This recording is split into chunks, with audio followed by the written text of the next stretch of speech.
Africa's forgotten masters of fire and steel, the Haya people.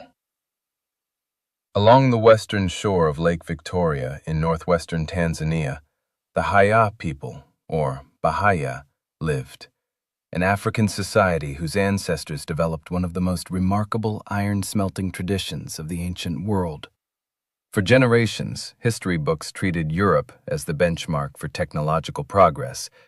Africa was too often portrayed as a place that received advanced knowledge rather than created it. The Haya story challenges that assumption. In the 1970s, archaeologist Peter Schmidt and metallurgist Donald Avery studied Haya ironworking traditions and archaeological sites.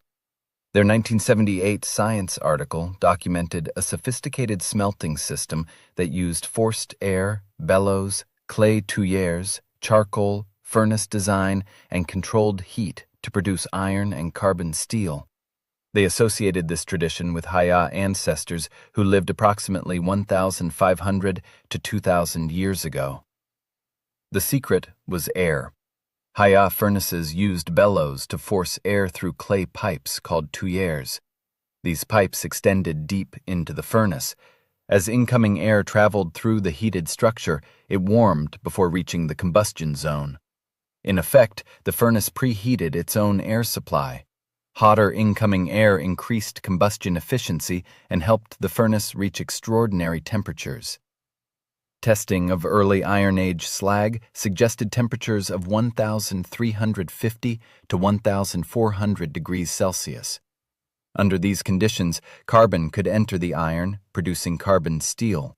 This was engineering built from generations of observation.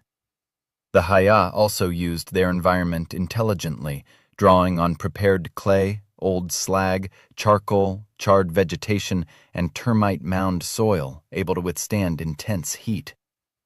Now compare that with Europe.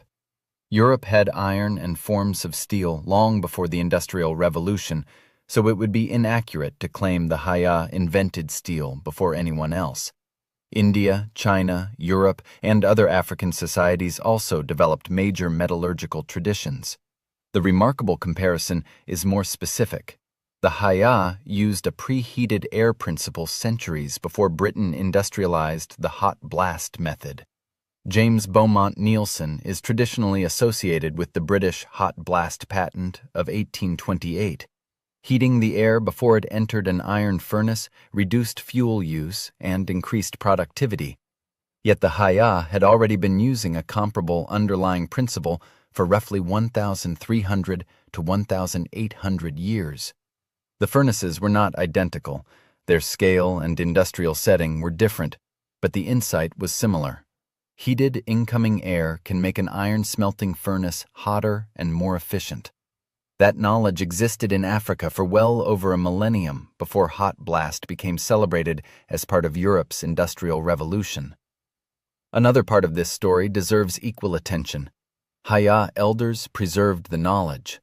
Haya oral traditions, former smelters, and community memory helped researchers identify ancient ironworking places and understand how the furnaces functioned.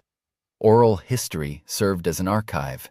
At Rugamora Mahe, archaeological work connected with Haya traditions identified iron production dating roughly 2,400 to 2,550 years ago. The advanced preheating system is more conservatively associated with the later 1,500 to 2,000 year range, but together, the evidence shows that Haya ironworking has very deep roots. We may never know the name of the first Haya metallurgist who discovered how airflow, fuel, ore, furnace design, and heat could be combined so effectively. But we know the people. Credit the Haya. Credit the smelters whose furnaces became laboratories, the engineers who controlled airflow and heat, the metallurgists who produced carbon steel, and the elders who preserved the knowledge. The Haya story reminds us that Africa was never an empty technological landscape waiting for civilization to arrive from somewhere else.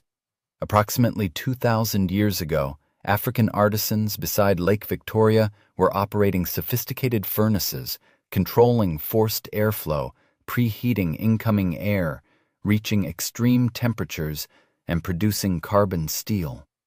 We do not need to exaggerate their achievement. We only need to stop erasing it. The Haya did not invent every form of steel, and they were not the only great metallurgists of the ancient world.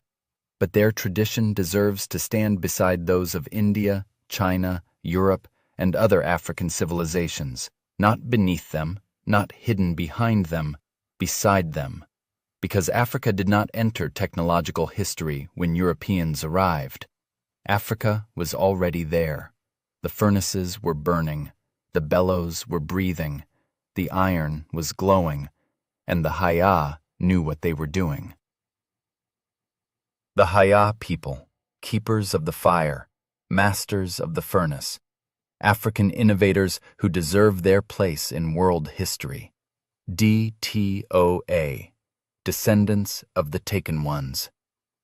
Recover the history, restore the names, give our ancestors their credit.